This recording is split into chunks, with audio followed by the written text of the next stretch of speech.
So now the trust is the beneficiary of the policy, not them personally, individually. And what they do is while they're still alive, they take money from the policies, which is coming out of the trust. They use that to go to school, open up a business, fund their ideas or inventions.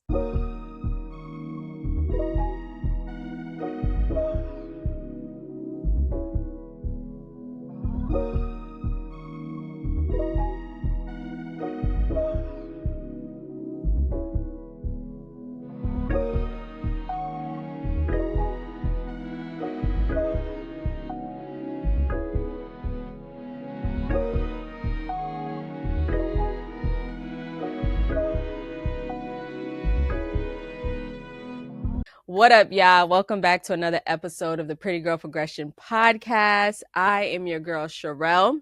If you are new here, welcome. I hope you stay. And if you've been here before, girl, welcome back. And as always, make sure you like, comment, and subscribe. If you're listening on any of the streaming platforms, girl, please hit the follow. And if you're watching visually on YouTube, make sure you hit the bell notification and also subscribe to the podcast. Because why? We want to be in your algorithm, okay? We want you to be able to hear more of the episodes and our great guests. So please do your girl a solid and hit the follow. Now, as always, y'all, I am bringing you another amazing guest. I'm actually really looking forward to this one, and I will tell you how I've stumbled upon her. Now, this woman is a financial consultant. She is a businesswoman. She is, I think, a Jill of all trades. Y'all, give it up for no other than Tiffani. Virtual round of applause. Hey, Tiffani, how are you? How are you feeling today? Hey, Sherelle, I am feeling fabulous, abundantly well. How are you? I am amazing. I am, it's been a busy week, but to God be the glory, I have made it through. So I'm excited to be here. So for people, let's just jump straight into it because I have a lot of questions. I've been scrolling your Instagram, but for people who don't know you or not familiar with you, how would you describe Tiffani? That's a beautiful question, Sherelle. And I think you started off in the most excellent manner ever. And personally, for me, sometimes it's a little hard to describe myself because I'm so dynamic. There's so many things that, that are involved with my ways of being that just makes me such a fluid person. But I would say in the most simplest sense, I am a woman of humility. I am a God-fearing woman. I am a woman of passion, of pursuit, and of community development. Then that pretty Yeah. much sums it up. Oh my gosh, it's so beautiful.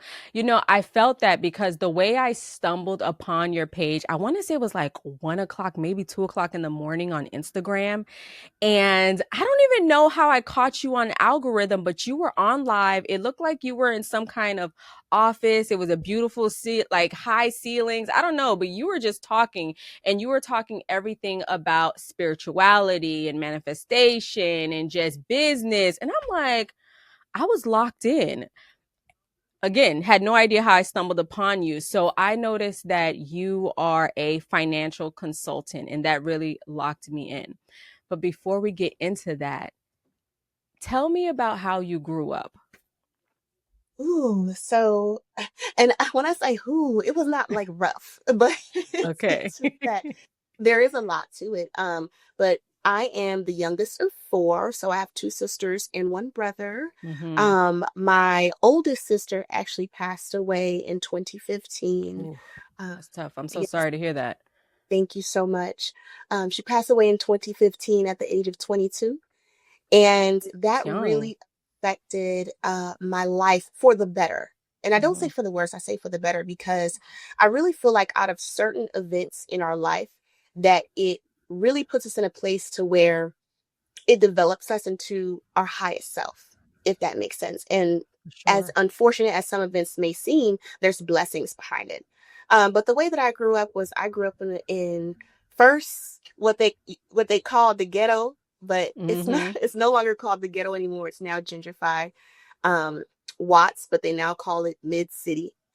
And my parents moved our family to this small suburban area of Downey. It's about 20 minutes on the outside of the actual city of Los Angeles. And there I grew up, going to the schools there, but then in the after school program, I would go to the Boys and Girls Club in the hood. So I grew up kind of with both worlds, but then in either world, I wasn't accepting. You know, I was too, suburban for one community and too quote unquote ghetto for the other. But that really played a part in my being of being dynamic, so to speak. Mm. And I had a best friend who was Latina. I would go to her house and her family welcomed me with open arms, participated in the fiestas.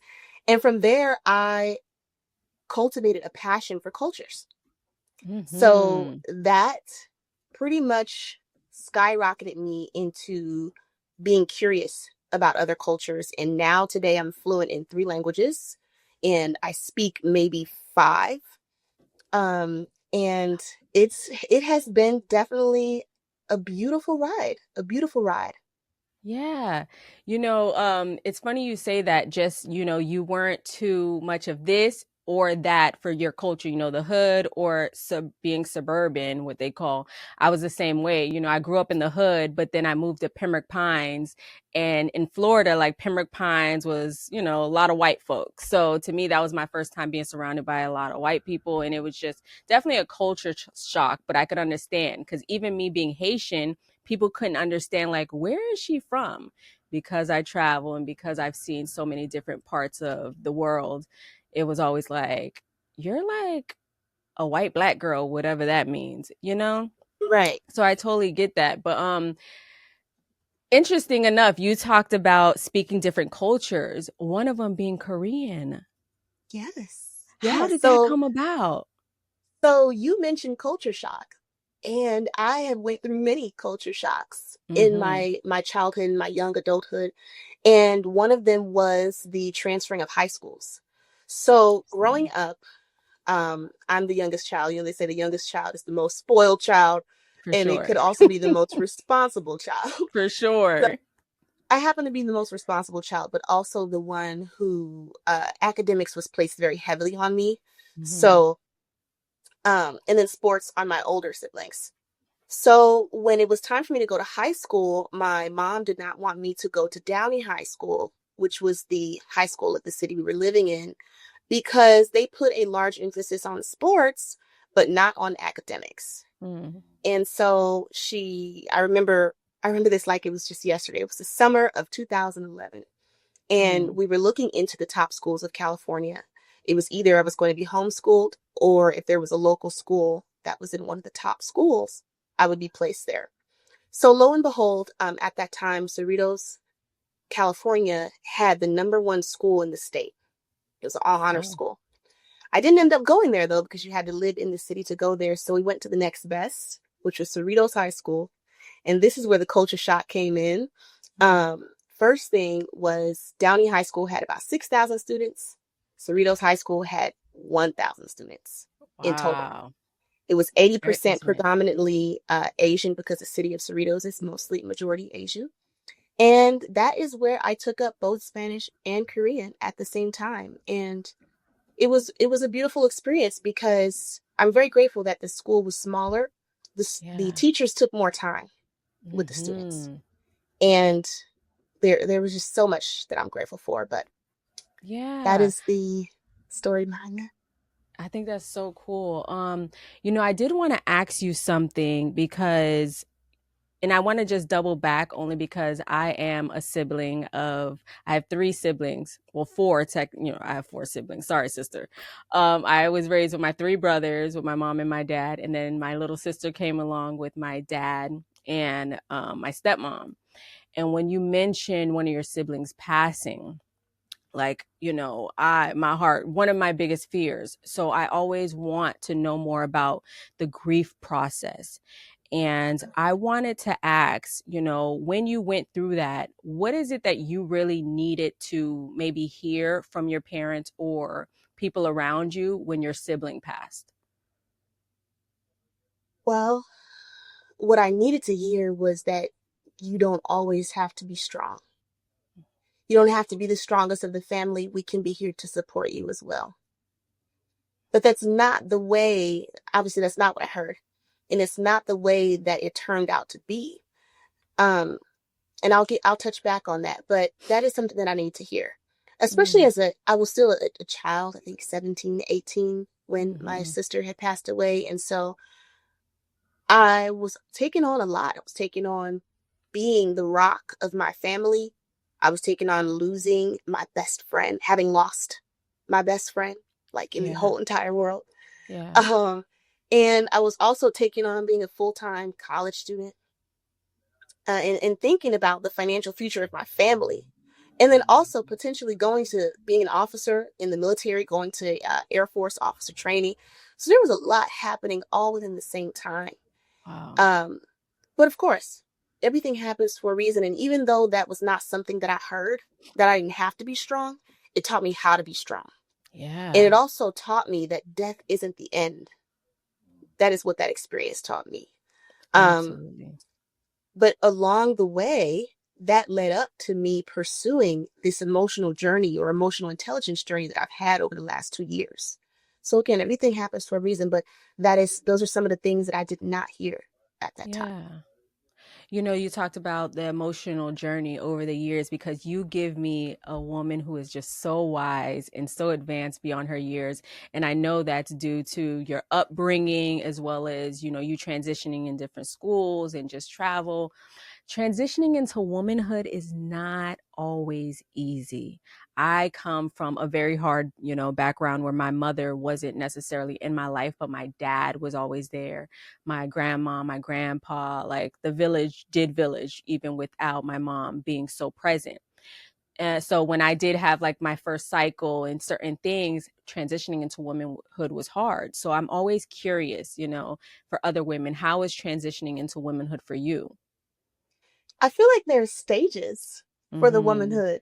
Like the first stage for me that I've ever that I experienced was, well, because I was the youngest, my mom would have the adult conversations with my older siblings, and I was right there. So she was like, "You're Mm. going to get this too," at the age of 7. No filter. No filter. No, none at all.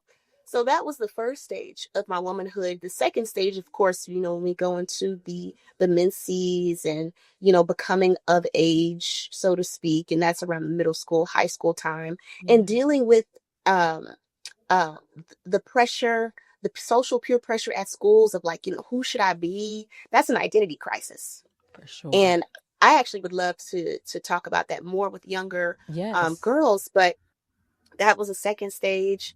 And I kind of battled that identity of like, do I continue being my natural self and who I am, or do I follow what all these other girls are doing around me in school, wanting to be the best dress, all this Hmm. other kind of things that really didn't matter. And I recall this is my third step into womanhood at the end of graduate or when at the end of 12th grade, about 2 weeks before we graduated. Hmm. It's like I just had this aha moment and I said, none of this stuff is going to matter. All Mm. these people that were the most popular in school, I would like to see where they would be in 5 to 10 years. Whew. And I'm not going to touch on that. But, But hey, y'all, hope all is hey, well.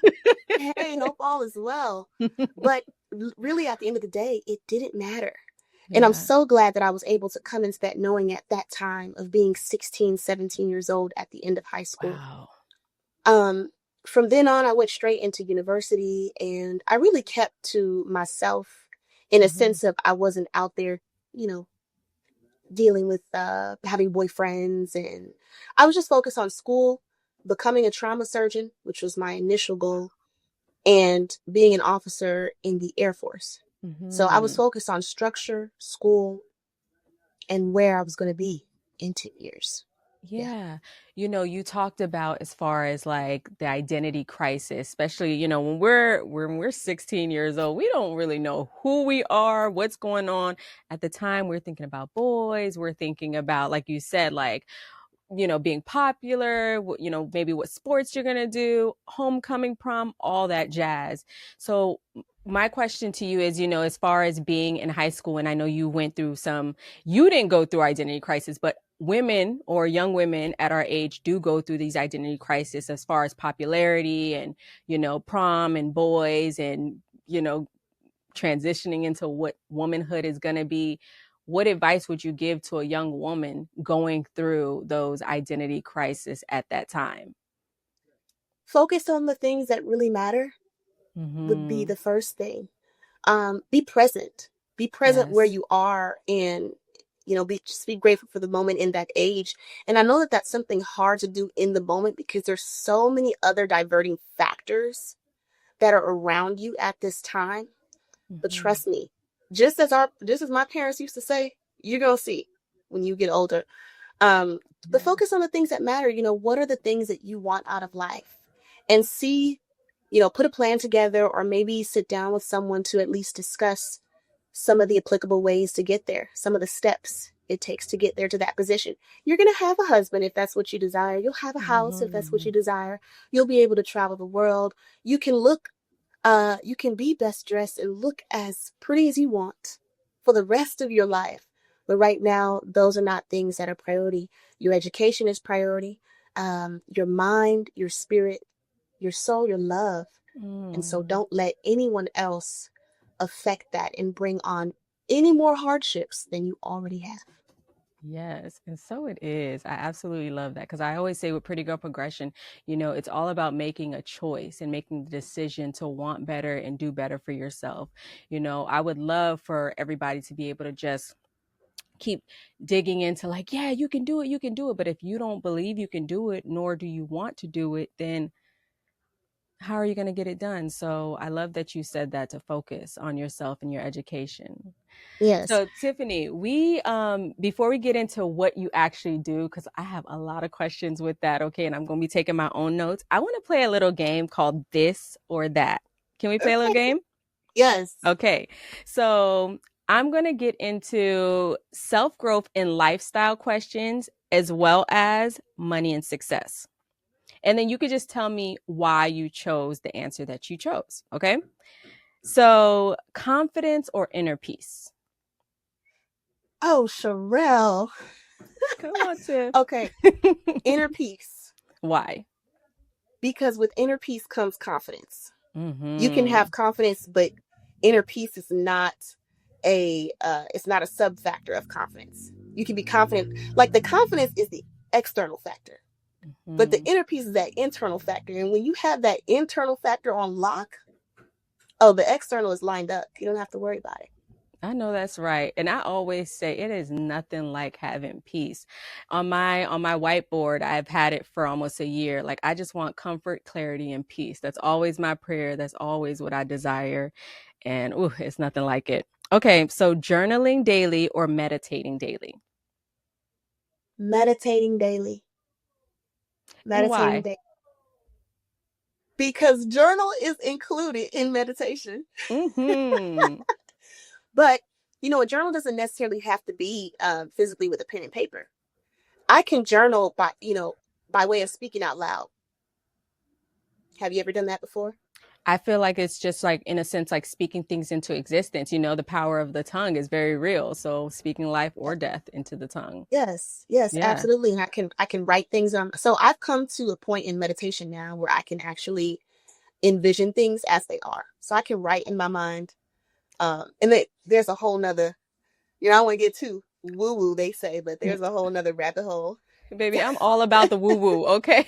I am all about it. My family be like, girl, but we're going to get into that because I'm all about it. All right. So let me ask you this: multiple streams of income or a high paying career? Hmm. A high paying career. Oh, why? I didn't think you were going to say that. Okay. Because multiple streams, when I hear multiple streams of income, I hear $100, $5,000, 2,500. I don't hear stability in that. I Mm. don't hear certainty in that. Um, and it sounds too scattered, which it is for most people who are trying to build multiple streams of income without having built one solid foundation first. So Oh, so I true. say high paying career because it's stable. Now, lo and behold, a job may or may not fire you, in that case. That's different. But when you have that sense of security, and you know that there's a steady income flow coming in Mm-hmm. and how to proportionize that, now you can go off and divert into those other streams of income.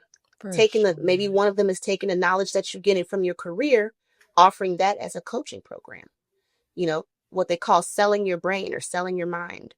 Oh, I Um, like that. Selling your yes, brain or selling your mind. so I many, love so that. many things. Because you know what, we're in a society where a lot of people look down on having a career or having a 9 to 5 job, and it's like so shameful or whatever. I didn't know when that became a thing, but that's where we are apparently. But then again, I digress. Okay, be a CEO or an inventor.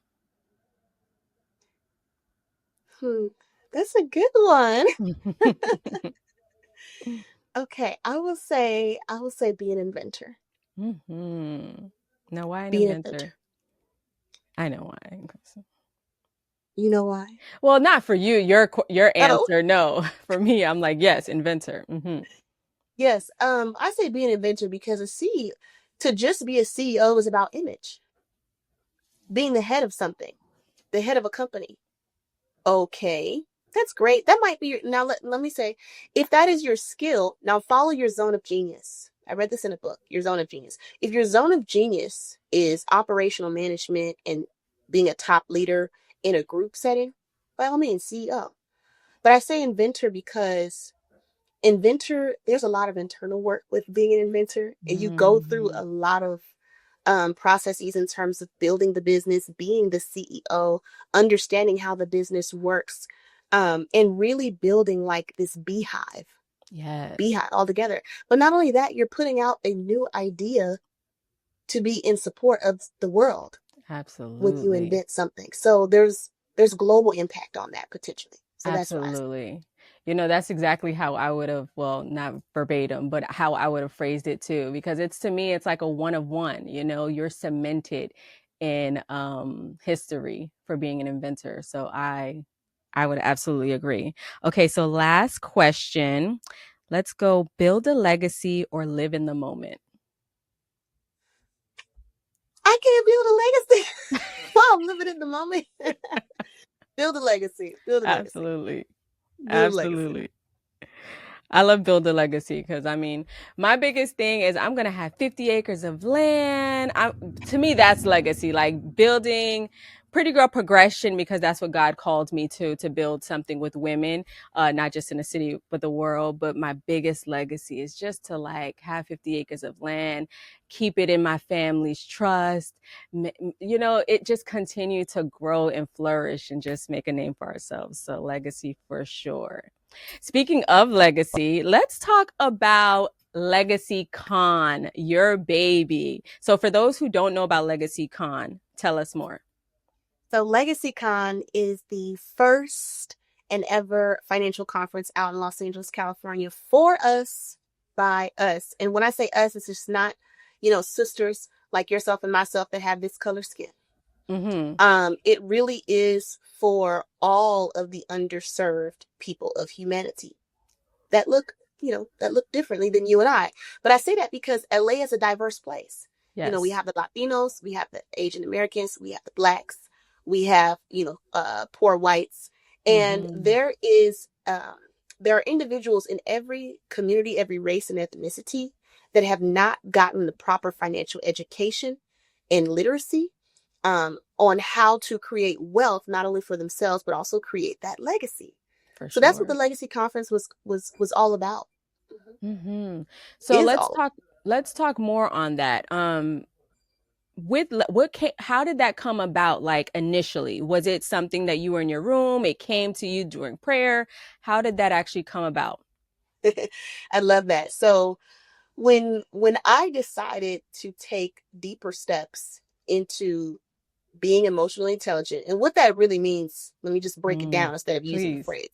What that really means is being in touch with who I am and my mission and my vision for myself, but also for the world. Yeah. How am I showing up for other people with the gifts that I have? Because these gifts are not my own.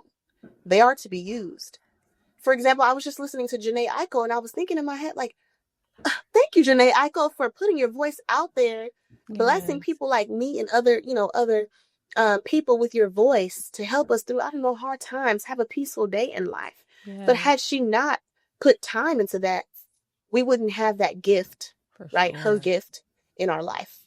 And so, with the Legacy Conference, um, the way that that had come about was Mhm. I had gone through my emotional intelligence training, and Yeah. I was at the end in the third level. It's called Legacy, but that's not where I got the name from. Mhm. In Legacy, we got to create a vision for ourselves, for the community, spirituality, mentality, finances, etc. A vision and the steps. Mhm. And in my section for community, I put that I wanted to develop a conference, have a conference of, you know, a set number of people and talk about this. This is what I wish to give back. Uh, and so that's how that came about. It really was within the span of about 4 to 5 weeks. I had just got back from Atlanta before I moved here. I went to InvestFest and I had the idea, the thought. This is how manifestation works and how you can really bring your vision into reality. Like you can pull it towards you. No Absolutely. such thing as time. Did you have to wait 2 years, 5 years? No. I was at I was at a networking event at Marvin Mitchell's place here in Atlanta, Mhm. and I saw this guy, and he was like by himself in the kitchen. And I was like, I'm gonna go talk to this guy. I start talking to him. His name is Jamal Walker. He hosts events nationally around the country. And as we got to talking, I got to hear his vision and he heard my vision about the conference. And he said, let's put it together. I'll be your first speaker. And I'll Wow. also support you with putting the event together. Wow. That's how God works. And that's Oof. how it works when you desire something and you're taking, doesn't have to be big steps, just little, tiny, small steps simply by a conversation. That's how that, Absolutely. that's how that came about. And within 4 to 5 weeks, the conference. Absolutely. It doesn't take a lot of steps. Like God moves in a a magical way, you know. When it came to even with my producer with rebranding the podcast, I remember being on my other podcast with a co-host of mine, and I was just speaking about my truth and the things that I was going through, and he actually came to me and was like, I want to help you. And then it turned into God told me to help you. Mm. So, brick by brick, building slowly, and I absolutely love that you said that. Now, you spoke of having the third step within the LegacyCon. Can you speak of the other two steps?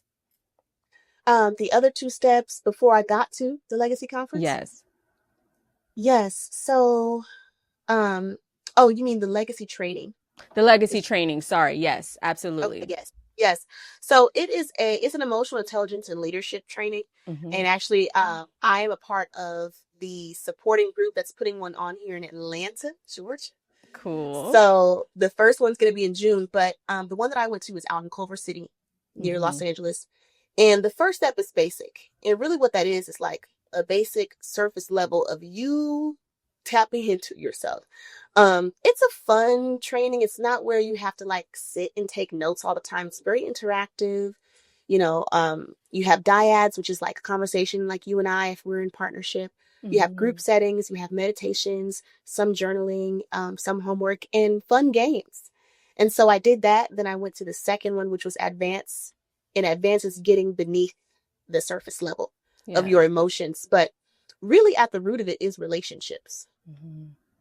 So if we take a look at every single relationship in our life, our mother, our father, a friend, there could be some sort of blocks there, or I guess ways of how do I say it? Ways of resistance For between those sure. relationships.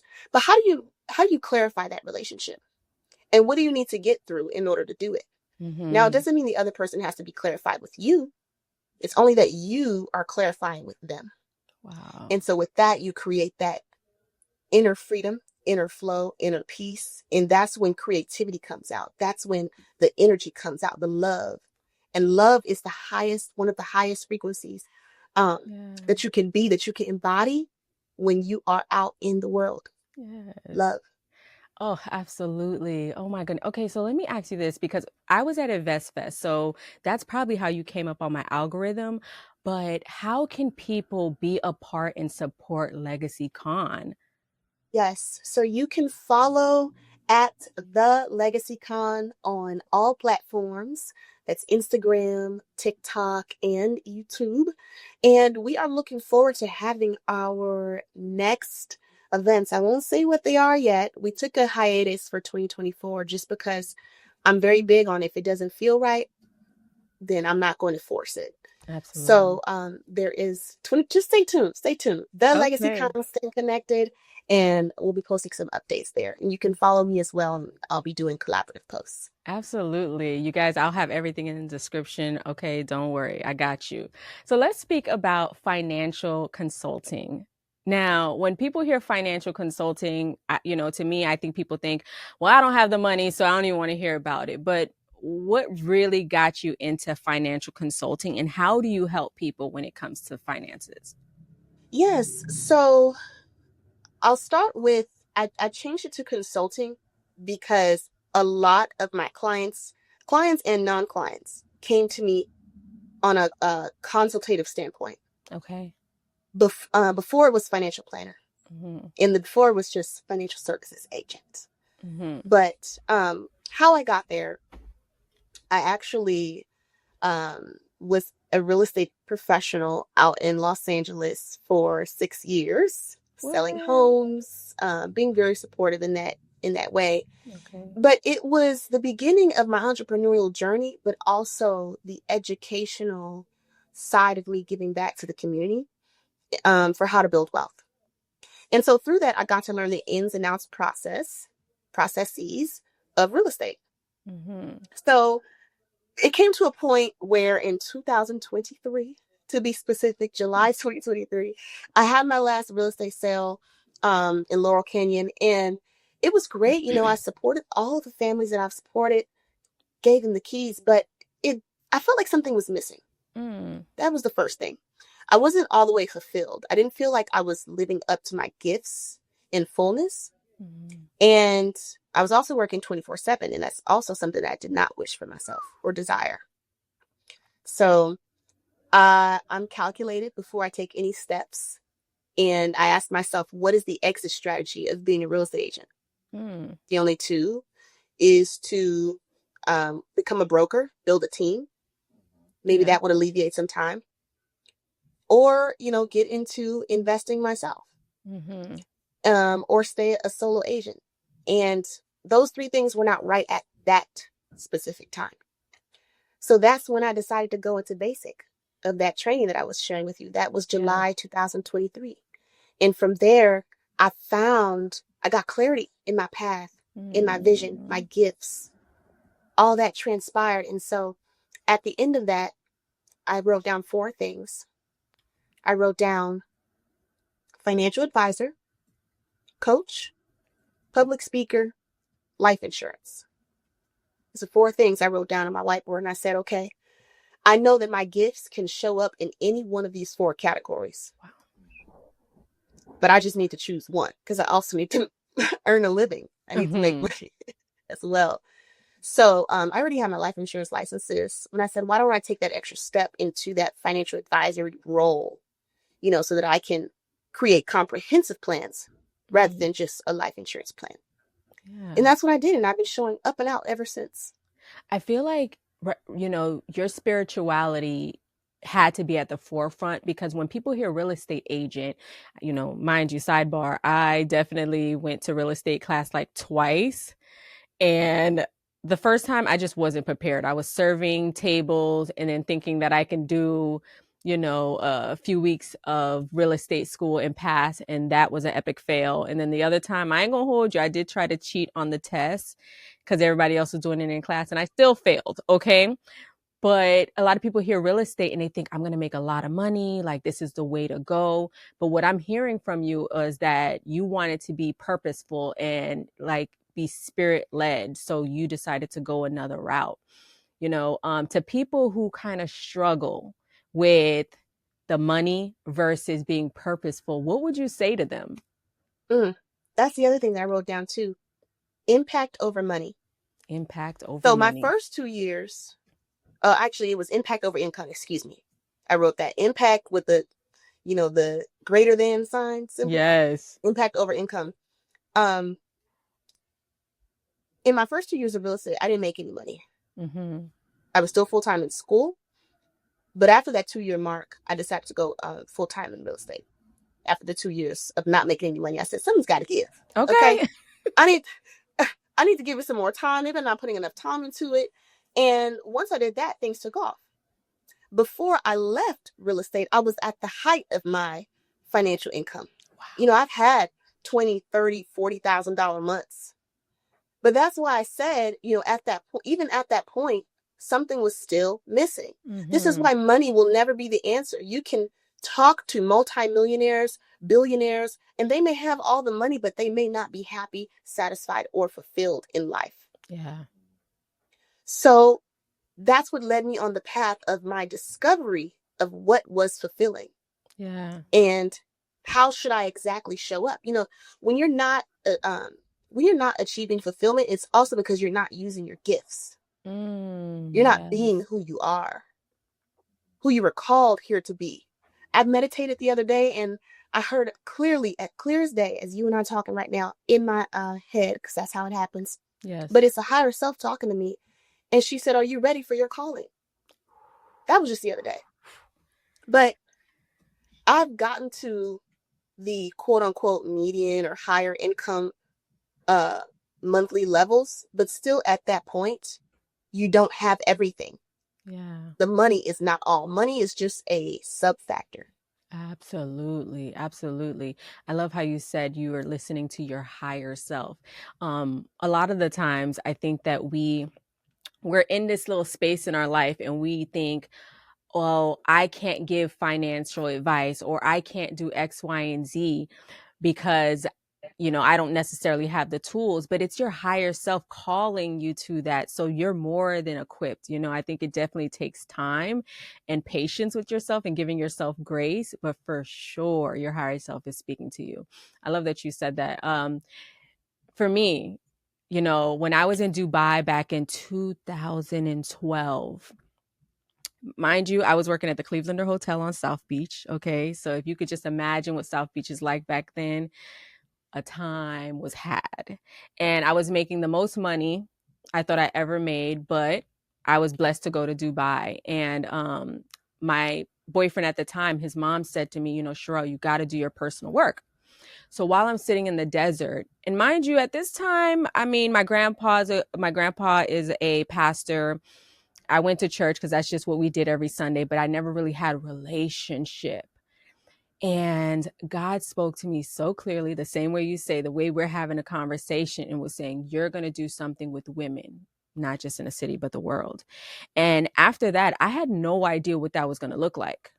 I ended up, giving my life to Christ and just moving in a way where, how is this going to serve you, Lord? Like, how am I going to be able to move in a way that's going to make you proud and fulfill what you have for me?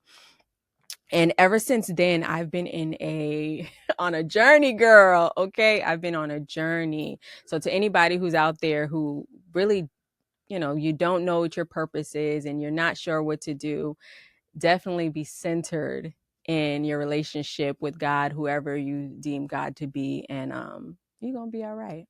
You're going to be all right. I know that we have entered, because I, looked on your page, we've entered into Ramadan, and you are very faith-based. Everything you talk about is very centered around faith. How important is faith to you, especially when it comes to your friendships, partnerships, and what is the biggest thing that you've learned as far as faith and purpose? I've always been a child of God. Mm-hmm. And thank you for asking this question. This is a very deep one. But I've always been a child of God, and I knew that God was always in my life, and that we had a connection. I just wasn't as connected with him as I am now, as I was back then. Mm-hmm. And so faith has to be built. But in order for it to be built, you have to go through circumstances. And this is why in my faith, or my religion, so to speak, Islam, they say trials are for purification. Mm-hmm. Because when we go through a struggle or we go through a trial, what God is doing is he's manifesting. He's bringing out our weaknesses, but he's also manifesting our greatest strengths Yes. to bring us into a higher level of perfection. It's continually and gradually getting into that perfected state, which is the higher self. So my faith was not always strong. And because it was not always strong with myself in my belief in God, but also within my relationships. Mm-hmm. And this became known to me just last September. Well, I'll say around this time last year in March was really when, I moved here to Atlanta. And this is the first time in my early stages of life that I've really had the opportunity to be on my own and grow on my own in solitude, like in full effect. Yeah, because your When I was out family's in in LA, LA. yes, but when I was out in LA on my own, I still have family there, Mm-hmm. and family, when you're closer, somehow they bombard you more. Hello. So, just a loving explanation. Mm-hmm. But being in another state is a different type of solitude. Yeah. So, and I love numerology as well because the numbers of my unit, when I add them all together and bring them to a single digit, it's a number 7. Mm-hmm. And the number 7 is the number of God. Mm-hmm. It's very Yes, it is. spiritual. Yes, it And is. so everything aligned. But getting back to faith itself, it has to be built and must be built. And in order for it to be built, you have to go through circumstances and struggles for God to really show you his power. Yes. He's waiting for us. He's waiting for us to, to Absolutely. welcome him with open arms so he can show how powerful he really is. Absolutely. I've said it But so many times on this show that God is such a gentleman and God's not going to force himself on you, but he's right there. He's right yes. there and he got you. As far as now you living in Atlanta, really being on your own, what has been your biggest challenge being on your own? Yes, so solitude can be a blessing and a curse in Mm-hmm. disguise. Well, I wouldn't say a curse because God is the best of planners and all knowers, Absolutely. but it can be a hindrance at the same time. Mm-hmm. I'm very blessed to have the solitude here in Atlanta, but also um, the other side of that is when you are becoming a better person, you're getting to that higher level, that solitude can kind of make you feel a little lonely. And I wasn't having as much social interaction as I used to have. So that's been one of my experiences. But now that's taken care of. I have a sisterhood now. I have so many new acquaintances that I can, call on. And Atlanta just really has a lot going on. I try not to get too much in the in crowd, but there are a Mm-hmm. lot of events and just a lot of abilities and opportunities Yeah. um, to network. I feel led to ask this, to the young women who don't meditate a lot and have no idea where to start. What are, like, let's say 3 tips you would give as far as just grounding? I speak a lot about grounding, just coming into yourself because the answers are always within. What Yes. advice would you give or tips would you give to a young woman or older woman who needs that little coaching? Yes, 3 tips for grounding. Number 1, I would say, is find a quiet space. Mm-hmm. It could be anywhere. It could be your car. It could be in the Yes. break room of your job. In the bathroom. I once on TikTok, I believe a few weeks ago, I saw a mom. She was hiding behind the refrigerator from her children. It be But like a that. quiet space. Second thing is breath work, breathing. Yes. Find that solitude in breathing. Be present and pay attention to how fast your heart may be beating. Mm. Bring it down. And then third, I would say, is to give yourself positive affirmations. Be kind to yourself. Now that can be overlooked a lot because people think that, affirmations, I have to say them every single morning. Like, no, it can just be right in the moment. Like, you know what? I am enough. Yeah, I am love. absolutely. I am peace. Whatever it is that you feel called to say that what you need in that moment. Those Do are you my think best. it's a wise thing to say, like, say it even if you don't believe it? Yes, because in order for you to believe it, you have to say it and you have to Mm-hmm. repeat it multiple times. Mm-hmm.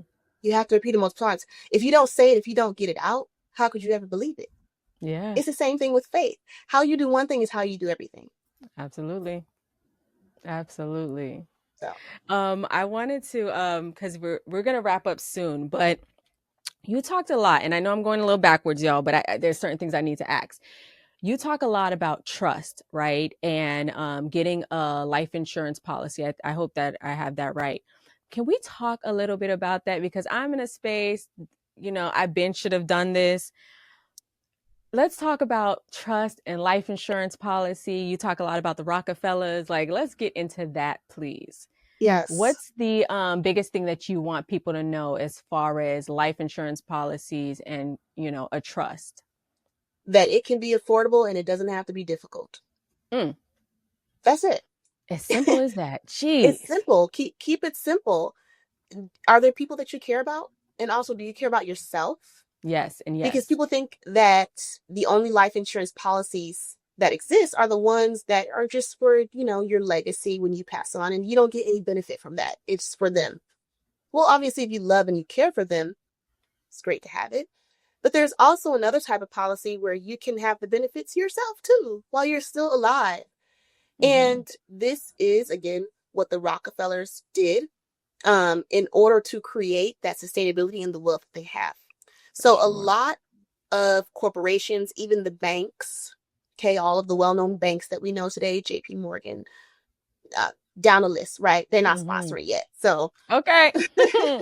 but all of the banks, big corporations, even universities and Disneyland, Walt Disney, Yeah. all of these well-known things, they use life insurance policies to get ahead, but most specifically, for example, whole life policies that have cash value attached to them.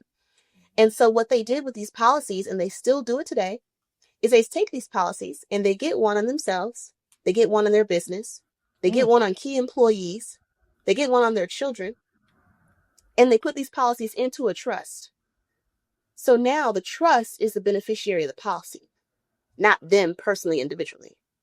And what they do is while they're still alive, they take money from the policies, which is coming out of the trust. They use that to go to school, open up a business, fund their ideas or inventions, um, invest in other business, whatever the case may be, invest in real estate. And they put that money back in the trust. So now it's becoming their own bank and they just rinse and repeat. Now, wow. how can we get started on the Yes. most That was gonna be my simplest? next question. Yes. Yes, the most simplest basis. Number one, I'll say is, first of all, are you protected? Do you have life insurance? Because Mm, it's only going to get the more expensive the older you get. And of course, with statistics, the older that you get, there may be some ailments that a person may incur. mm. So, as young as you are and as healthy as you are, that's the best time to get it and get what's affordable for you at that time. Boom. You just started a six-figure legacy right there. That's the most simplest and easiest way. Okay. Now, if we want to go the next step, the next level, if you have children or you have a little bit more room to set aside every month, I would then say get a whole life policy Okay. for yourself and or your loved ones. Okay. Then I would say get that trust. Then I would say now we're getting into that process of where do I invest my money that's accumulating? Yes. Can I get into real estate when it's a good time? What type of real estate should I buy? There's different types of ways to get into real estate. You can purchase tax lien properties for pennies on the dollar. Mm. You can do seller financing, which is you don't have to go straight to the bank. You can negotiate with the person selling their property face to This face this is true. and say, "Hey, I'll pay you $1,000 a month for This this is true. property." Okay, I'm 81 years old. I don't mind. So we talked a lot about trust and real estate and different things in that genre. I picked up wholesale real estate in 2020. A friend, my brother's best friend mentioned it. And when you talked about seller financing, I was like, okay, this is how people can really like I didn't end up like closing my deals. It definitely was a process, but that's something that I want to get into. Where can people really find more information when it comes to this? I know we have Google, but is there any courses or anything as far as what you offer that you would love to teach more on this where they can reach out to you? Yes, I actually have a book. It's an ebook, Yes. and you know, inshallah, which just means God willing, I'll be printing it soon. But Yeah. it is a book that I do have, and it's called How to Get Wealthy Through Life Insurance and Real Estate. Yes. Okay. How to get wealth through real estate and life insurance. I go through all the breakdown, every single avenue through real estate that you can utilize, just as the brother out in Texas did, and also through real estate, how we can rinse and repeat the process that the Rockefellers utilized to Yes. obtain and sustain. Yeah, Congratulations on the book, girl. Listen, that's no thank you. small thing. I know I have an ebook, so I know it takes time to make sure you get everything done. So congratulations in advance for that for sure. My last question for you, which I love to ask guests, because I feel like it ages very like fine wine. What does pretty girl progression mean to you when you hear it? Mm. I love that you asked this question because I was repondering on the name Mm, earlier today. And I'm big for looking at the meaning of words to mm-hmm. get to the root in the definition. Um, but when I see pretty girl progression as I hear it, I think stages, Mm-hmm. the stages of life. I see not only a pretty girl, a beautiful woman, beautiful girl on the outside, but mainly on the inside. She shines on the inside, and that light on the inside, like, just exudes through her. And with that and the progressive stages of life, Yes. I see that every other woman around her, she is inspiring to be a Mm. part of that pretty girl progressive life as well. Oh So my that's what I gosh. see when I hear pretty girl progression. Absolutely. And you hit the nail on the head because I always said, "Oh my gosh, I don't want people to be confused of the pretty part, you know. I'm all about the inside beauty that shines the most because you can be beautiful outside but have an ugly inside." So thank you. You hit it right on the head. Tiffani, thank you so much for sitting down with little old me. Like, this is why social media is so powerful because I've never met Tiffani in person, but I gravitated towards your live. So keep doing what you're doing. You are impacting the community. I love that you speak of we all the time. So thank you for all that you do. If you want to leave with anything, if you want to leave the community of women with any words of advice, words of wisdom, please, the floor is yours. The last thing that I will leave the ladies with, the sisters all around the world, Yes. is know what you need. And Mm, in order to know what you need, you have to go within. And that's within all things. I talk about the all areas of my life. And when I say this for myself, that's spiritual, mental, emotional, physical, financial. Know what you need. And for you, Sherelle, directly to you, I would like to say that I acknowledge you for being the leader that you are. I acknowledge you for your love, your heart, your passion, your courageousness, your tenacity, and never giving up. I received that. Thank you. Oh, don't make me cry, Lord have mercy. Okay, okay, okay. I appreciate you too because I will. I'm a crybaby. So, y'all, thank you. I really hope you enjoyed this episode. Leave in the comments below how much you enjoyed it, the gems that you learned from it. I'm gonna put all of Tiffany's bio and description in the description below, y'all. And as always, Queen, make sure you are liking the episode, and as always, love yourself.